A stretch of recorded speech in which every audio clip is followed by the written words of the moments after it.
kebangsaan kita, marilah makan ramai-ramai. Maha salam menyatukan kita semua, yakinlah bahawa sejiwa bangsa.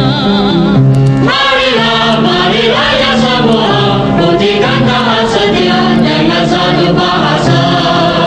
Maju bangsa dan maju negara, negarkan bangsa kita, bahasa jiwa bangsa.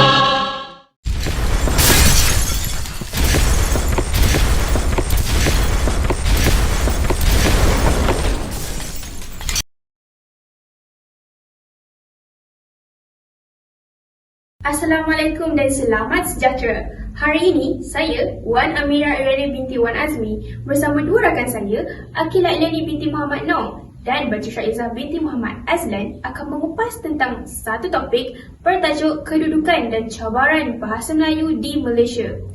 Menurut Perlembagaan Persekutuan Perkara 152 menyatakan bahawasanya bahasa Melayu ialah bahasa rasmi negara.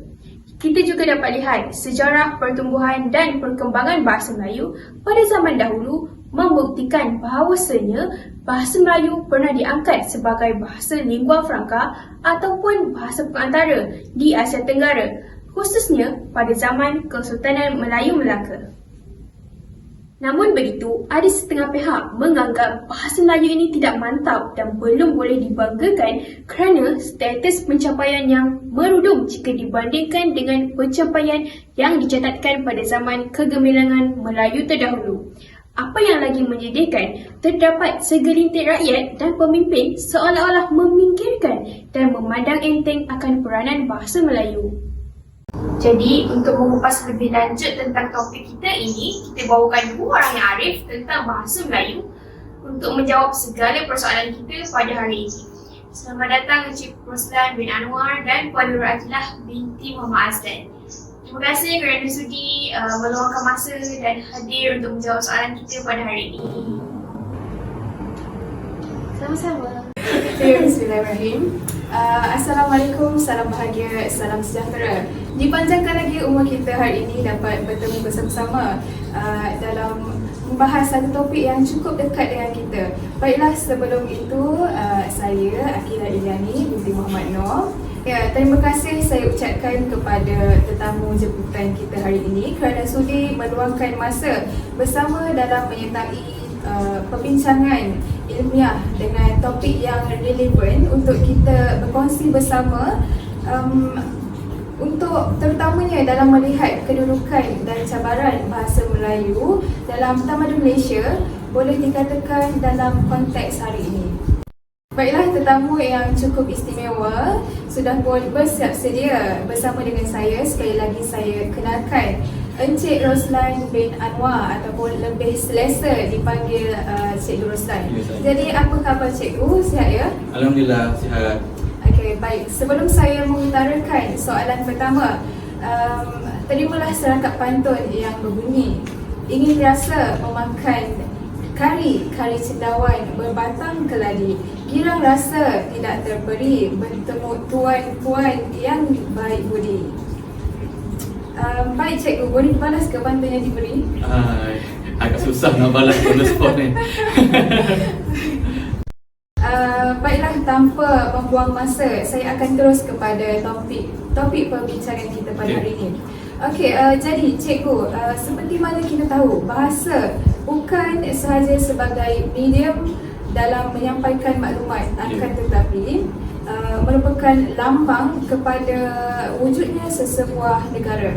Ia berperanan luas sebagai bahasa pemersatu. Sebagai contoh ya, Malaysia sekarang merupakan sebuah negara yang sedang pesat dalam sektor pembangunan yang disokong serta dibantu oleh rakyatnya yang pelbagai etnik.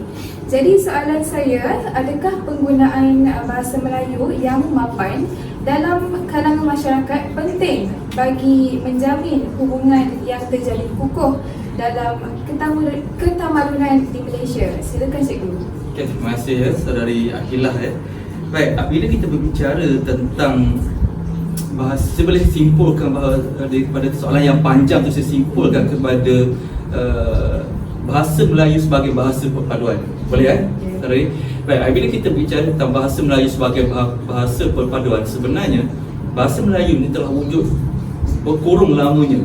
Contohnya pada zaman Empayar Sriwijaya pada abad ke-13 Masihi, saya rasa, kata silap saya, ketika itu bahasa Melayu telah dikenali sebagai bahasa lingua franca, yang mana satu bahasa yang menjadi satu bahasa peradaban dunia yang sangat hebat ketika itu. Okay. Yang mana telah menyatu padukan pelbagai rakyat ini, pelbagai agama yang berdagang di Selat Melaka ketika itu, kalau kita belajar sejarahnya. Okay. Itu bermaksud pada ketika itu bahasa Melayu sudah menjadi bahasa perpaduan sebenarnya. Okay, pada dasar dahululah. Bila kita kaitkan dengan pada zaman sekarang ini, kita melihat sendiri bahasa Melayu itu termasuk dalam 152 Perlembagaan Malaysia, yang mana bahasa Melayu sebagai bahasa rasmi Malaysia. Okay. Tambahan pula, bahasa Melayu menjadi bahasa pengantar di sekolah-sekolah sama ada sekolah rendah, jenis kebangsaan dan juga menengah kebangsaan, tidak termasuk pada sekolah jenis Cina dan jenis Tamil. Kita lihat di situ, kalau kita melihat senario rakyat Malaysia yang menghampiri 33 juta orang sekarang ini, yang mana orang Melayu merupakan golongan majoritinya, lebih kurang 80%, hampir 80% rakyat Malaysia terdiri daripada kaum Melayu lah, bangsa Melayu.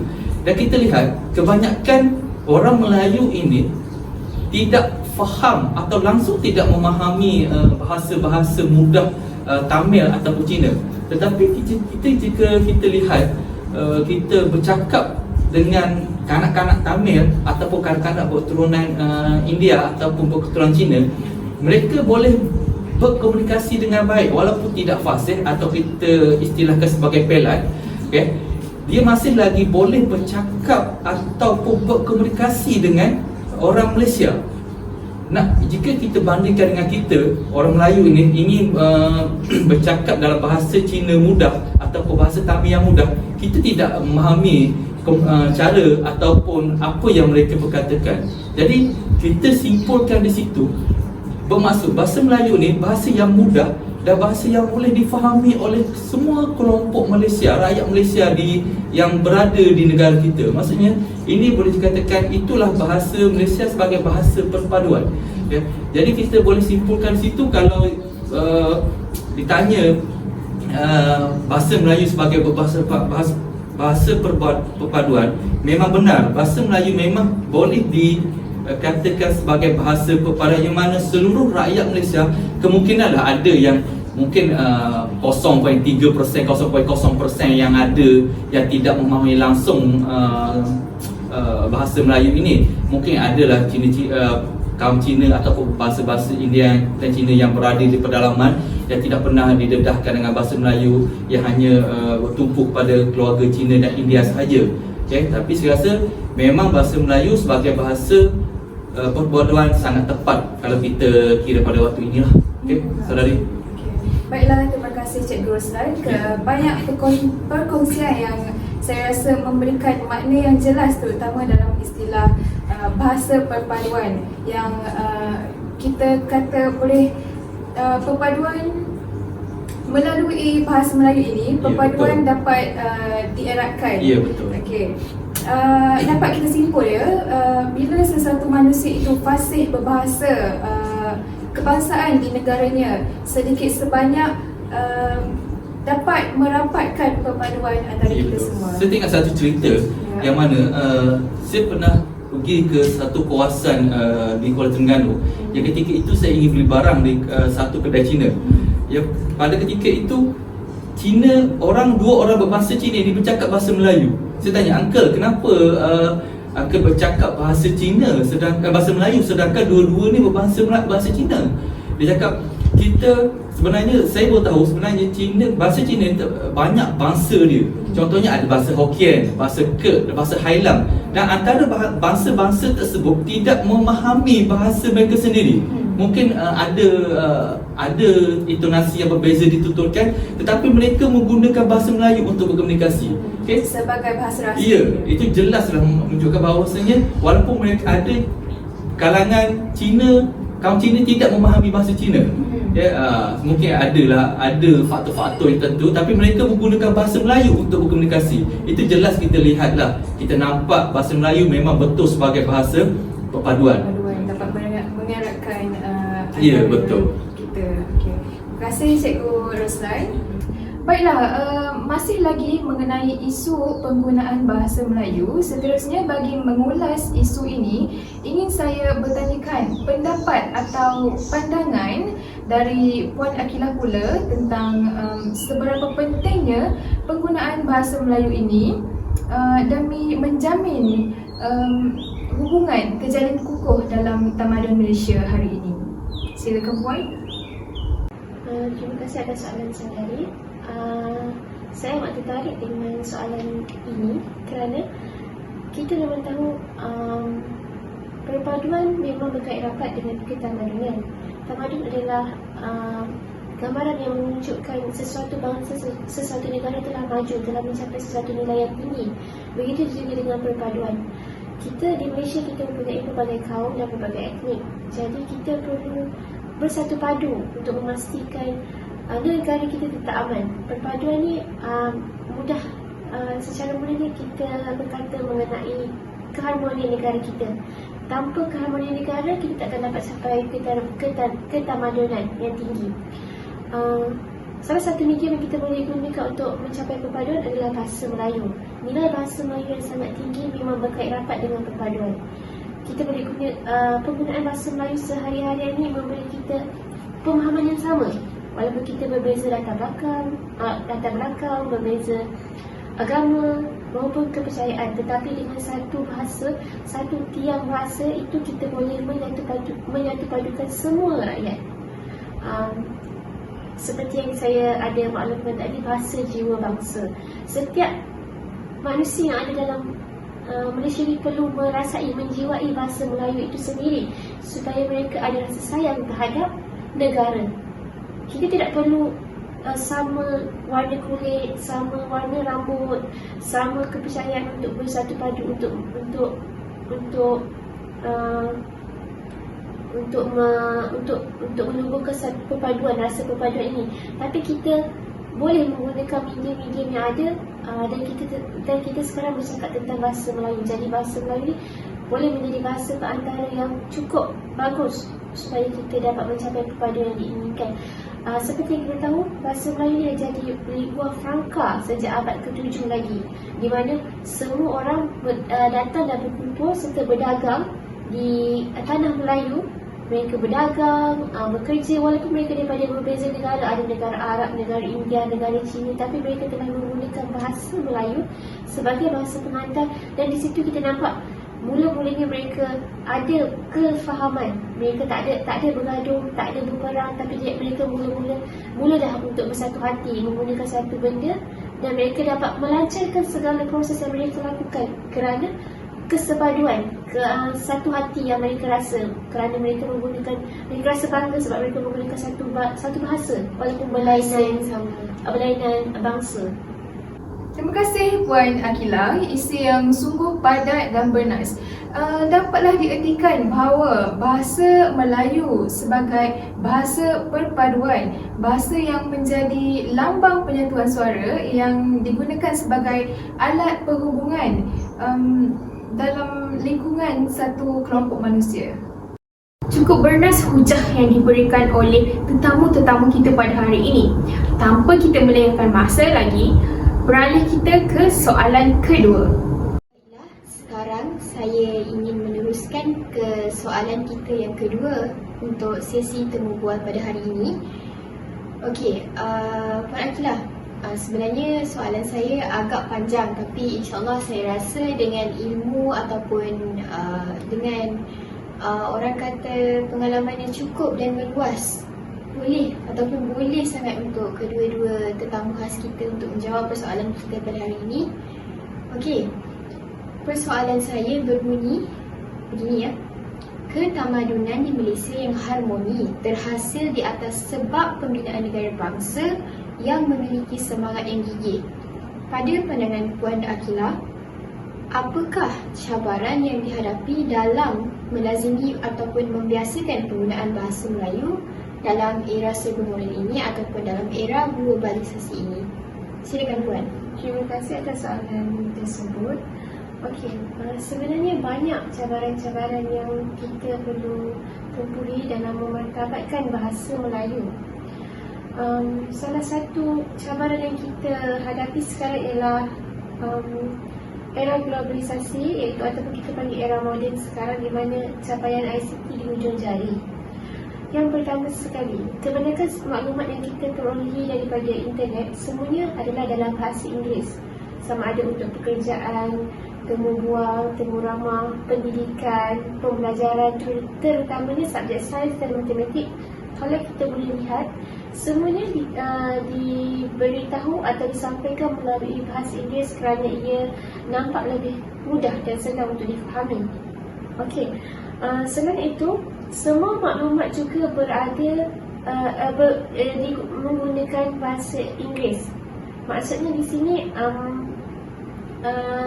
segala apa yang kita nak buka daripada Facebook, WhatsApp, Google, semuanya dalam bahasa Inggeris.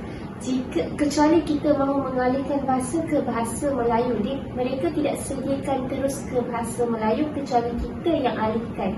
Okey, kita nampak di situ bahawa bahasa Inggeris diletakkan di tempat yang utama sekarang untuk mencapai maklumat, untuk mencari maklumat, untuk memberitahu maklumat. Kita tahu iaitu bahasa Melayu ini digunakan untuk komunikasi. Jadi sekarang bahasa sekarang telah digantikan kepada bahasa Inggeris kerana era globalisasi ini, di mana semua negara-negara maju nampaknya lebih suka menggunakan bahasa Inggeris untuk nampak lebih profesional. Okey. Yang kedua ialah cabaran yang kita hadapi ialah penggunaan bahasa rojak atau selanga. Okey, penggunaan bahasa rojak ni maksudnya bahasa Melayu dan bahasa Inggeris digunakan sekaligus dalam satu ayat. Contohnya, kalau kita bagi contoh yang paling mudahlah, perkataan seperti selfie dan viral. Mungkin anak-anak sekarang ataupun pelajar-pelajar kita lebih faham dengan penggunaan perkataan viral ataupun selfie berbanding perkataan swafoto dan tular. Betul tak? Betul. Sebab saya pernah masuk ke kelas dan menggunakan bahasa-bahasa ini kerana sebagai soalan, tetapi mereka kelihatan tercengang ataupun diorang macam mereka Kata terpinga-pinga lah. ya, mereka macam apa yang cikgu saya sebutkan. Jadi saya pun nampak di situ sebenarnya penggunaan bahasa rojak dan selanga ni mempengaruhi penggunaan bahasa Melayu kita. Biasanya benda-benda ni berlaku kepada generasi muda disebabkan mereka lahir-lahir, mereka terus kenal bahasa Inggeris sebagai bahasa utama, bukan lagi bahasa Melayu seperti nenek moyang kita dahulu. Ini adalah masalah yang paling utama, sebab kita nak didik mereka menggunakan bahasa Melayu, tapi yang mereka kenal adalah bahasa Inggeris. Okey, itu adalah contoh yang mudah kita nampak masalah. Yang ketiga adalah, yang ini kita boleh nampak dalam pendidikan sendiri, iaitu pembelajaran dan pengajaran sains dan matematik dalam bahasa Inggeris. Okey, seperti tadi yang saya cakap, maklumat subjek sains dan matematik senang difahami daripada dalam bahasa Inggeris. Memang benar. Kebanyakan rata-rata kalau kita bertanya soalan, mereka akan berkata lebih mudah memahami terma-terma ataupun perkataan-perkataan dalam bahasa Inggeris. Tetapi kita perlu ingat bahawa kita mempunyai bahasa ibunda kita, itu bahasa Melayu. Jadi kenapa tidak kita memartabatkan bahasa Melayu dalam pendidikan kita sendiri? Sejak mereka kecil lagi kita patut ajar mereka penggunaan bahasa Melayu yang indah. Jadi mereka akan lebih fokus dan lebih faham apa itu bahasa Melayu. Kalau tak PPSMI ini diwujudkan pada tahun 2002, tetapi telah dimansuhkan kerana ada sebab-sebab tertentu. Saya berharap agar bahasa Melayu ni akan lebih diutamakan dalam bidang pendidikan. Itu sahaja yang saya rasa cabaran-cabaran yang sebenarnya banyak lagi, tapi yang saya nampak dan saya boleh ulas adalah berkenaan 3 perkara tadi. Okay. Puan, saya ada satu lagi soalan yang saya nak tanya. Mungkin kita punya siapa yang sedang melihat kami punya temu bual pada hari ini mungkin akan mempersoalkan Puan Aqilah, apa itu PPSMI? PPSMI ni diwujudkan seperti yang saya kata tadi, pengajaran dan pembelajaran sains dan matematik dalam bahasa Inggeris. Saya rasa kita ramai mungkin anak-anak saya sempat melalui fasa ini, perubahan daripada bahasa Melayu, bahasa Inggeris, bahasa Melayu. Jadi dia nampak keliru dan lebih memilih untuk menggunakan bahasa Inggeris. Seperti saya cakap tadi lah, maklumat subjek sains dan matematik memang benar, memang senang didapati dalam bahasa Inggeris sebab kita biasanya nak buat projek sains, nak rujuk perkara-perkara baru banyak daripada internet, daripada sumber luar negara. Jadi betul lebih senang untuk difahami, tapi itu menyebabkan kita menepikan sendiri bahasa ibunda kita. Okey, saya nak tambah sedikitlah tentang penggunaan bahasa Inggeris yang orang kata melebihi daripada penggunaan bahasa Melayu di rumah. Macam contoh anak-anak pada zaman sekarang, saya perasan kebanyakan ibu bapa lebih gemar untuk mengajar anak-anak mereka ABC dengan menggunakan contoh-contoh perkataan bahasa Inggeris. Macam kita lah, kadang-kadang macam contoh A for apple, B for ball, C for cat. Daripada menggunakan A untuk apa? A untuk ayam, B untuk apa? B untuk bola, dan sampailah ke huruf Z. Kalau huruf 1, 2, 3 pun, walaupun kita nampak remeh 1, 2, 3, 1, 2, 3, tapi sebenarnya kalau kita terlampau menekankan penggunaan bahasa Inggeris kepada anak-anak kita, itu yang menyebabkan anak-anak kita pada hari ini terlampau bergantung kepada penggunaan bahasa Inggeris, sehingga kita ataupun sehingga mereka mengenepikan bahasa Melayu mereka. Sedangkan bahasa Melayu tu mereka tahu dan kita tahu ialah bahasa ibunda kita. Betul tak, Puan? Ketamadunan di Malaysia yang harmoni terhasil atas sebab pembinaan negara bangsa yang memiliki semangat yang gigih. Pada pandangan Cikgu Ruslan, apakah cabaran yang dihadapi dalam melazimi ataupun membiasakan penggunaan bahasa Melayu dalam era serba moden kini? Okey, baik. Balik pada soalan kedua, terima kasih saudari. Baik, bila kita berbicara tentang cabaran bahasa Melayu pada masa sekarang dan juga pada masa akan datang, sebenarnya cabaran bahasa Melayu bermula selepas sahaja Empayar Sriwijaya dijatuhkan, yang mana pada abad ke-13 hingga 19 Masihi, ketika itu bahasa Melayu dikenali sebagai lingua franca. Selepas sahaja bahasa ataupun tanah Melayu dijajah pada abad ke-20, ketika itulah bahasa Melayu telah mengalami cabaran sebenarnya. Sebab saya katakan sedemikian kerana pada abad ke-20 apabila tanah Melayu telah dijajah, akhirnya penjajah telah memaksa orang-orang Melayu dan tanah Melayu menggunakan bahasa pengantar ialah bahasa asing, yang mana bahasa Melayu tidak lagi digunakan sebagai bahasa rasmi. Disitulah bermulanya cabaran bahasa Melayu yang sangat hebat. Ketika itu bahasa Melayu tidak lagi digunakan dalam urusan rasmi, urusan persuratan, kerana mereka tanah Melayu ketika telah dijajah dan menyebabkan bahasa asing telah dipaksa masuk dan masyarakat Melayu terpaksa menggunakan bahasa asing atau bahasa Inggeris sebagai bahasa pengantarnya. Bila bercakap tentang cabaran, pada masa sekarang, saya melihat kepada cabaran ini saya boleh pecahkan kepada dua, iaitu cabaran bahasa Melayu sebagai bahasa kebangsaan atau bahasa rasmi negara. Yang kedua ialah bahasa Melayu, cabaran kekangan ataupun halangan bahasa Melayu berkaitan ataupun melibatkan penutur bahasa Melayu itu sendiri, iaitu generasi Melayu pada zaman sekarang lah. Saya uraikan dahulu cabaran bahasa Melayu sebagai bahasa kebangsaan. Jika kita lihat pada tahun 1966, yang mana Akta Pendidikan dan juga Akta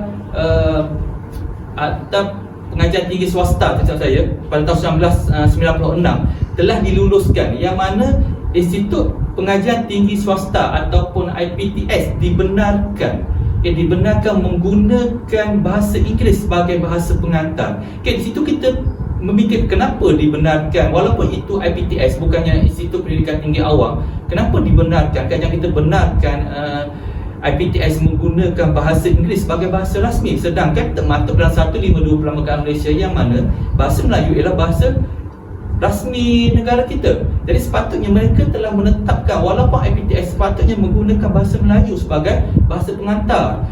Yang kedua, apabila pada tahun 2002 tersilap saya, bahasa Inggeris dan subjek matematik perlu diajarkan dalam bahasa Inggeris.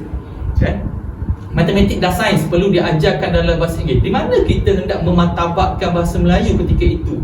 Sebab sepatutnya kita perlu mengagung-agungkan bahasa Melayu. Kenapa kita ingin mengecilkan, masyarakat kita sendiri yang mengecilkan, memandang rendah terhadap bahasa Melayu?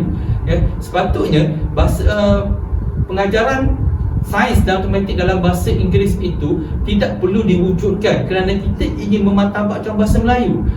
Sebab kita selalu Perak Kerajaan Malaysia ataupun DBP sentiasa mengadakan kempen, menjalankan program-program untuk meningkatkan bahasa Melayu. Contohnya MBI, MBM dan juga MBI. Contohnya MBM memartabatkan bahasa Melayu dan memperkasa bahasa Inggeris. Yang mana kita bukan menidakkan kehebatan ataupun kepentingan bahasa Inggeris, tetapi kita hanya ingin menyuruh rakyat kita supaya mengagung-agungkan, memartabatkan bahasa Melayu. Yang mana bahasa Inggeris sangat penting sebagai bahasa antarabangsa. Itu tidak boleh dinafikan. Jadi di situ lihat ada lompangnya dari segi pelaksanaan program-program yang satu pasal IPTS atau pendidikan dan juga pelaksanaan bahasa Inggeris, sains dan matematik dalam bahasa Inggeris. Di situ bagaimana kita hendak memartabatkan bahasa Melayu sedangkan kita sendiri yang mewujudkan, mengagungkan bahasa Inggeris dalam sistem pendidikan kita. Baik, soalan pula yang kedua iaitu cabaran bahasa Melayu terhadap penutur bahasa Melayu itu sendiri. Kita lihat sekarang ni, generasi muda khasnya, saya lebih pada generasi muda, generasi alpha sekarang ni, generasi TikTok, generasi WeChat, generasi apa sahaja media sosial sekarang ni memang dipelopori oleh kaum remaja. Kita lihat, apabila kita melihat dari segi kosakata istilah yang digunakan oleh remaja pada masa sekarang, kita lihat bahasa-bahasa SMS, WeChat, bahasa-bahasa Telegram yang menggunakan dan juga mengubah suai istilah-istilah yang sepatutnya digunakan dengan baik dalam bahasa Melayu. Contohnya dia, dia tak jadi dia dah, jadi DIER, dia. Saya jadi SAYER, saya. Jadi telefon jadi telefon. Dia macam pelbagai. Kadang-kadang kita orang generasi X ni, generasi yang agak bukan terlampau ta'assub pada teknologi ni, agak kurang memahami istilah-istilah yang digunakan dalam kalangan remaja. Itu tidak dinafikan, itulah zaman remaja. Tetapi sebenarnya itulah silap didikan kita sebenarnya. Bagaimana kita nak mentarbatkan bahasa Melayu sebagai bahasa dunia, bahasa kebangsaan kita, sedangkan rakyat ataupun masyarakat Melayu sendiri yang merendah-rendahkan bahasa Melayu, yang mana dikatakan sekiranya bercakap dalam bahasa Inggeris nampak kehebatannya. Tidak. Bagi saya tidak nampak hebat dalam bahasa Inggeris, tapi itulah satu kelebihan, bukan satu kehebatan untuk kita bercakap sepenuhnya dalam bahasa Inggeris. Bahasa Inggeris sangat penting apabila kita berkomunikasi dengan orang luar daripada Malaysia. Tetapi itu sebagai satu pengetahuan, bukan satu yang boleh kita agungkan sebenarnya. Sama juga dengan di mana sidang-sidang media yang dikendalikan oleh organisasi ataupun pemimpin. Kenapa tidak digunakan sepenuhnya bahasa Melayu apabila bercakap atau menjawab soalan wartawan, ataupun perlu ditetapkan satu etika yang mana sekiranya wartawan ingin bertanyakan soalan atau menghadiri sidang media, wajar atau wajib menggunakan atau bertanya dalam bahasa Melayu yang selengkap. Tidak boleh separuh bahasa Melayu, separuh bahasa Inggeris. Mungkin katakan mungkin dikatakan agak konservatif. Bukan konservatif, ini kita untuk memartabatkan bahasa Melayu sebenarnya. Bukannya kita menidakkan bahasa asing, bahasa Inggeris. Bahasa Inggeris sangat penting, kita tak nafikan seperti saya kata tadi. Itu bahasa Inggeris tidak dinafikan kepentingannya, tetapi kita sekarang ini ke arah untuk memartabatkan bahasa Melayu. Okey, setakat itu saja saudari. Okey, terima kasih. Sebelum kita mengakhiri sesi kita pada hari ini, saya ada satu soalan campur mas untuk Encik Roslan dan Puan Nurul Akilah kerana kita telah merungkai tentang cabaran dan kedudukan bahasa Melayu di Malaysia pada masa ini. Seperti mana yang kita ketahui, negara maju seperti negara matahari terbit iaitu Jepun, mereka sangat bangga menggunakan bahasa ibunda mereka dalam setiap aspek. Contohnya dalam bidang pelancongan. Misalnya, pelancong ataupun pelawat daripada negara luar, mereka yang perlu memahami bahasa Jepun dan bukannya penduduk dan bukannya rakyat negara Jepun yang perlu memahami bahasa pelawat daripada negara luar tersebut. Tetapi berbeza dengan apa yang terjadi di Malaysia. Kita yang perlu memahami bahasa pelawat daripada luar negara. Contohnya bahasa Inggeris ataupun bahasa Arab. Jadi, persoalannya sekarang adalah mungkinkah ada sinar untuk bahasa Melayu digunakan sepenuhnya seperti mana negara Jepun menggunakan bahasa ibunda mereka dalam setiap wadah komunikasi? Okey, terima kasih saudari. Baik, sebelum saya menjawab soalan yang dikemukakan, mungkinkah ada sinar bahasa Melayu dinobatkan ataupun dibangga-bangga seperti bahasa Jepun, bahasa Korea, Rusia yang memang sepenuhnya 100% digunakan sepenuhnya dan merasa bangga bila rakyat mereka bercakap bahasa ibunda.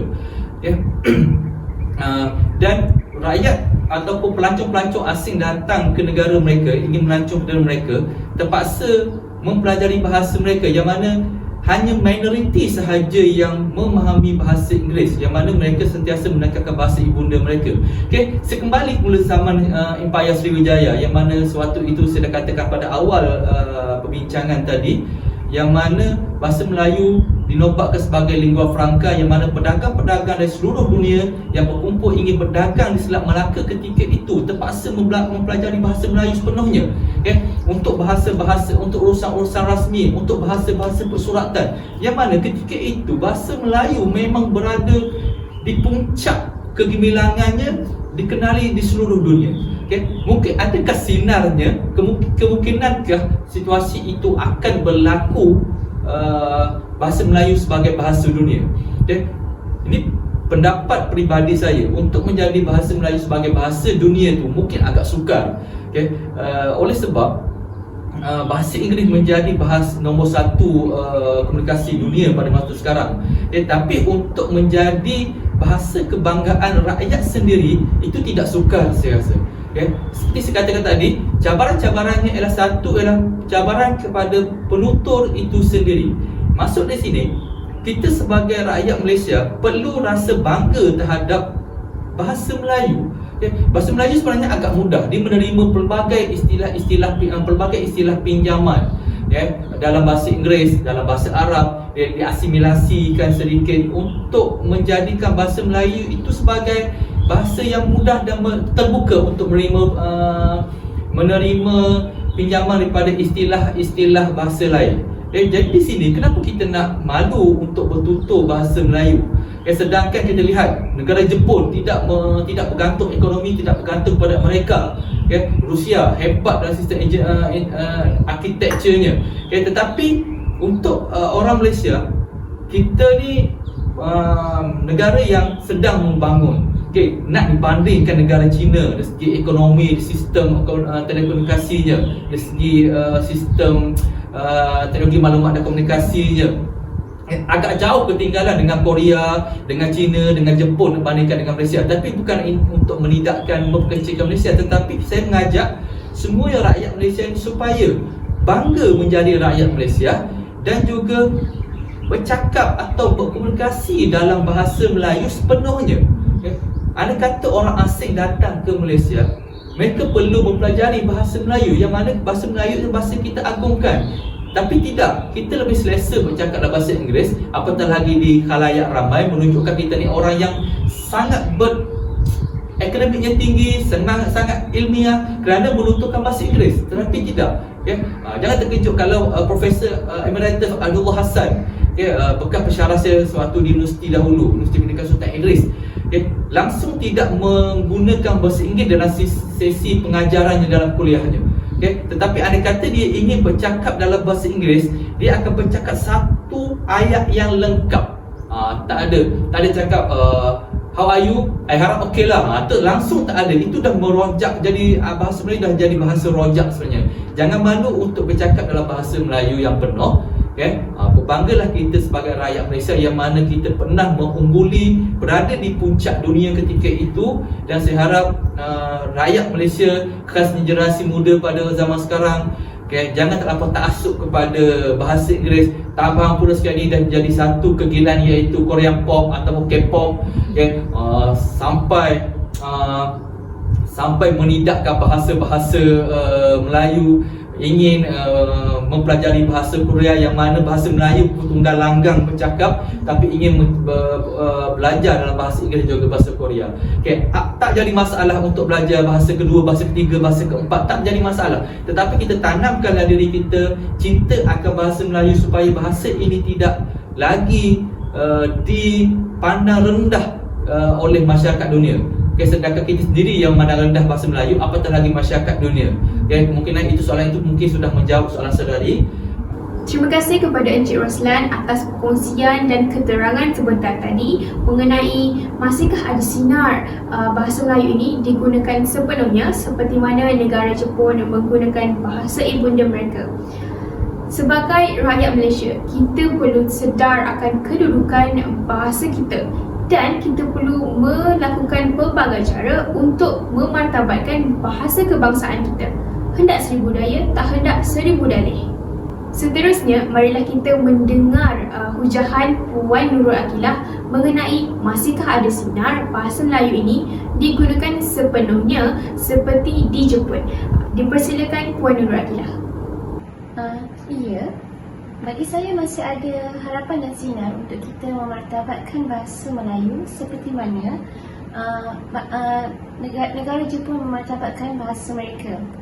Walaupun kita banyak menghadapi pelbagai rintangan dan cabaran dalam memartabatkan bahasa Melayu ini seperti yang saya katakan dalam soalan 2, tetapi saya amat yakin kita masih ada harapan dan masih ada cara untuk memartabatkan bahasa Melayu seperti mana negara Jepun memartabatkan bahasa mereka di negara mereka.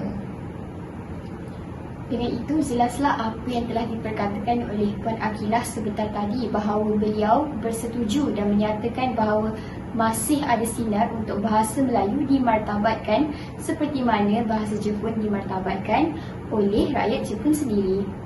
Okey, cara-cara untuk memartabatkan bahasa Melayu. Okey, kita mulakan daripada peringkat yang bukan orang kata rendah, tapi yang senang kita tengok daripada pengalaman saya sendiri sebagai guru di sekolah. Okey, di sekolah sendiri kita ada pelbagai program yang kita anjurkan. Contohnya seperti bulan bahasa Melayu, di mana kita ada pelbagai program ataupun pertandingan seperti membaca, mendeklamasikan sajak, membaca pantun, menulis cerita, menulis karangan dan sebagainya. Sebenarnya banyak perkara yang kita boleh lakukan sejak di sekolah rendah lagi untuk menanamkan rasa cinta terhadap bahasa Melayu dalam kalangan kanak-kanak atau anak-anak. Seterusnya kita boleh sambungkan perkara-perkara seperti ini di peringkat menengah pula. Okey, ini perkara yang kita nampak mudah, tapi sebenarnya sejak mereka kecil lagi kita boleh tunjukkan mereka betapa indahnya penggunaan bahasa Melayu ini. Okey, itu adalah di sekolah. Okey, jika kita keluar daripada skop sekolah, kita pergi kepada kita punya sehari-harian, aktiviti seharian kita. Kita boleh tengok contohnya penyampaian berita, penggunaan bahasa mereka. Saya setuju memang banyak penggunaan bahasa ataupun penyampaian berita yang digunakan dalam bahasa Melayu.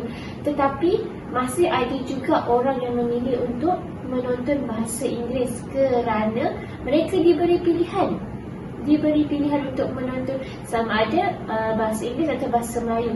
Jadi saya rasa eloklah jika kita hanya sampaikan info tentang Malaysia ataupun mengenai luar negara dalam satu bahasa saja, itu bahasa ibunda kita, iaitu bahasa Melayu. Kita perlu pastikan atau fokuskan penggunaan ini ketika menyampaikan berita, menyampaikan info, penulisan akhbar itu sendiri. Jadi semua orang tiada pilihan. Disebabkan kita adalah masyarakat bangsa Malaysia, kita perlu sayangi bahasa Melayu. Jadi gunakan bahasa itu untuk segala urusan rasmi dan tidak rasmi. Okey. Yang ketiga adalah saya rasa benda ini telah dilakukan, dah mula dilakukan sejak dahulu lagi, cuma kita kurang memberi fokus, kurang memandang perkara sebegini, iaitu di mana segala urusan rasmi perlu menggunakan bahasa Melayu. Tak kira lah di peringkat mana pun, start daripada sekolah, jabatan kerajaan, agensi dan sebagainya, mereka perlulah fokus untuk menggunakan bahasa Melayu dalam urusan rasmi mereka.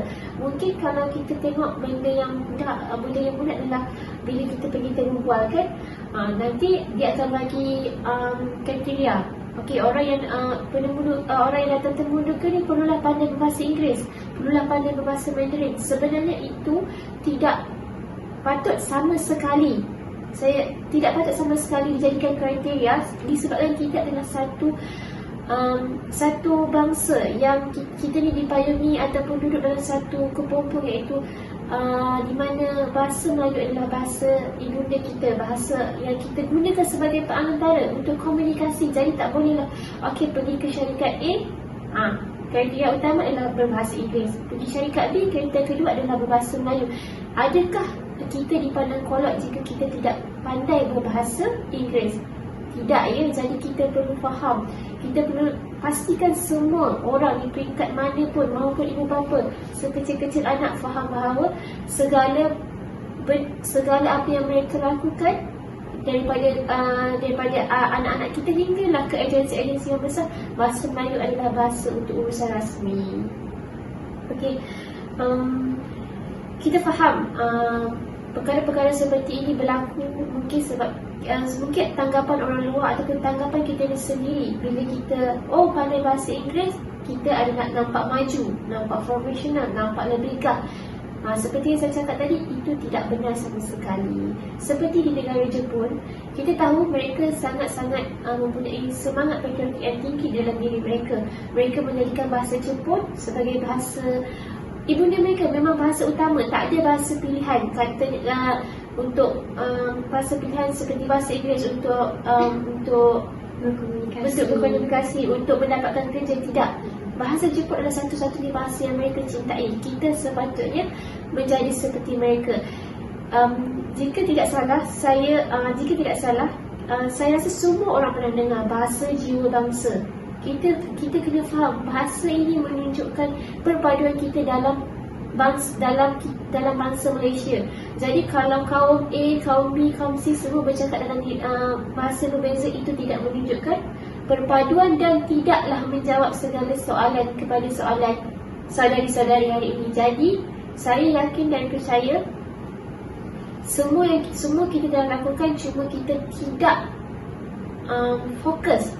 Dan bila kita tidak fokus, kita dalam diam tak diam kita telah mengenepikan, kita telah menolak penggunaan bahasa Melayu sehari-harian. Saya nak tambah sikit tentang isu penggunaan bahasa dalam urusan rasmi tu.